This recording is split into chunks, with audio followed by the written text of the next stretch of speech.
Bismillahirrahmanirrahim. Assalamualaikum warahmatullahi wabarakatuh. Perkenalkan, nama saya Rini Agustin dengan NIM 120207063 dari kelas 2C Pendidikan Fisika. Baik, di sini saya akan melakukan presentasi mengenai pertumbuhan dan perkembangan hukum Islam di Indonesia. Yang mana tugas ini merupakan salah satu tugas mata kuliah ilmu fikih yang diampu oleh Bapak Haji Yudi Irfan Daniel SOSI MAG. Baik, adapun pokok-pokok pembahasan yang akan dibahas pada kesempatan kali ini, yaitu yang pertama ada hukum Islam pada masa pra-penjajahan Belanda, kemudian hukum Islam pada masa penjajahan Belanda, hukum Islam pada pendudukan Jepang, kemudian hukum Islam pada masa kemerdekaan, kemudian hukum Islam pada era Orde Lama dan Orde Baru, dan terakhir hukum Islam pada era Reformasi. Baik, untuk pembahasan pertama yaitu hukum Islam pada masa pra-penjajahan Belanda. Nah, awal sejarah hukum Islam di kawasan Nusantara adalah pada abad pertama Hijriah. Daerah yang menjadi titik awal gerakan dakwah Islam adalah daerah Sumatera.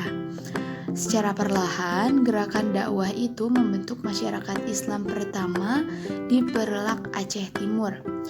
Kemudian pada abad ke-13 berdiri kerajaan Islam pertama, yaitu Kerajaan Samudra Pasai. Nah, kemudian setelah berdiri kerajaan pertama itu disusullah dengan berdirinya kerajaan-kerajaan yang lain. Nah, tentu saja kerajaan-kerajaan tersebut menetapkan hukum Islam sebagai hukum positif yang berlaku. Bukti dari digunakannya hukum Islam sebagai hukum positif yang berlaku yaitu adanya literatur-literatur fikih yang ditulis oleh para ulama Nusantara sekitar abad ke-16 dan juga ke-17. Baik, untuk yang kedua yaitu hukum Islam pada masa penjajahan Belanda. Nah, pada masa ini antara penduduk pribumi dengan VOC melakukan kompromi, yaitu yang pertama, hukum kewarisan Islam berlaku bagi para pemeluk agama Islam. Kemudian yang kedua, adanya upaya kompilasi hukum kekeluargaan Islam yang telah berlaku di tengah masyarakat. Kemudian yang ketiga, adanya upaya kompilasi serupa di berbagai wilayah lain. Pengakuan terhadap hukum Islam ini berlangsung selama Belanda memegang kekuasaan terhadap wilayah Indonesia. Namun, usaha Belanda untuk terus memegang kekuasaan di wilayah Indonesia menuai kesulitan. Hal ini dikarenakan adanya perbedaan agama antara penjajah Belanda dengan penduduk pribumi Indonesia. Nah, untuk mengatasi kesulitan-kesulitan tersebut, beberapa upaya yang dilakukan oleh Belanda yaitu yang pertama, menyebarkan agama Kristen kepada rakyat pribumi. Kemudian yang kedua, membatasi keberlakuan hukum Islam hanya pada aspek batinnya saja. Kemudian yang ketiga adalah hukum Islam pada pendudukan Jepang. Posisi hukum Islam pada masa pendudukan Jepang ini tidak jauh berbeda dengan masa penjajahan Belanda, yaitu belum mendapatkan posisi yang layak.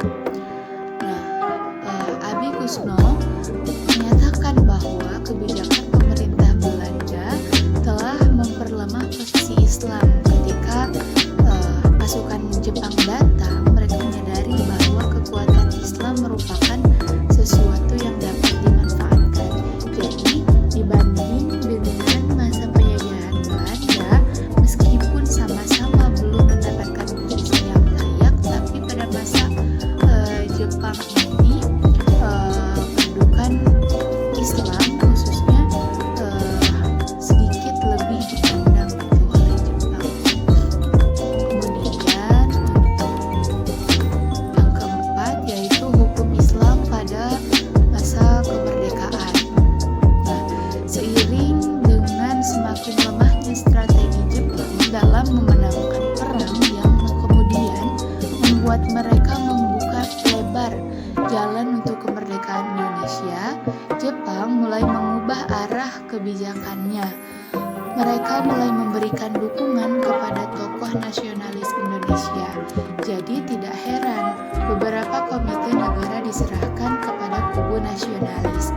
Hingga Mei 1945, komite yang terdiri dari 62 orang, paling tidak hanya ada 11 orang yang mewakili kelompok Islam.